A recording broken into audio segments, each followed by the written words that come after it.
Ya, berikutnya kita akan membahas tentang analisis sensitivitas atau sensitivity analysis, yaitu suatu metode ya untuk memeriksa profitabilitas suatu proyek ketika estimasi-estimasi yang digunakan mengalami perubahan.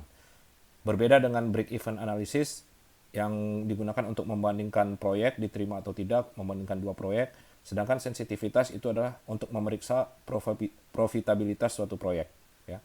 Ketika estimasi-estimasi yang digunakan mengalami perubahan.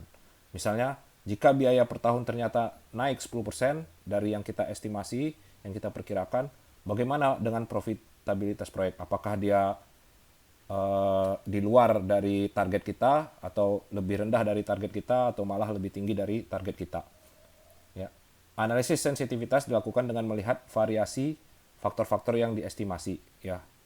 Faktor-faktor itu misalnya biaya investasi, biaya tahunan, penghasilan, suku bunga, inflasi, masa pakai, dan lain-lain terhadap perubahan pada parameter-parameter profitabilitas. Ya. Di antaranya kita menggunakan NPV ya, dan IRR. Jadi kita lihat perubahan IRR ketika terjadi perubahan investasi. Misalnya investasi naik 10%, maka IRR naik atau turun berapa persen. Atau NPV naik atau turun berapa persen. Ketika suku bunga berubah, maka kita akan lihat suku bunga naik 10% atau turun 10%.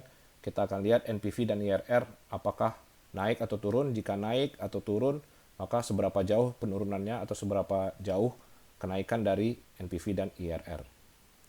Baik, itu poin utama dari analisis sensitivitas ya.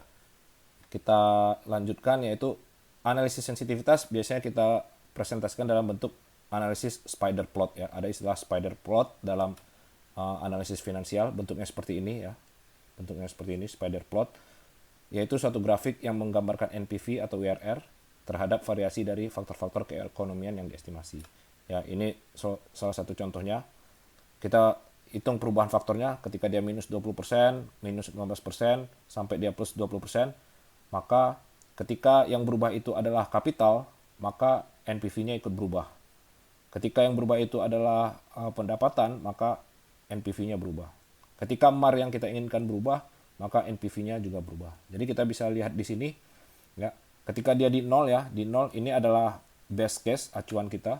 Ketika dia 0, ya.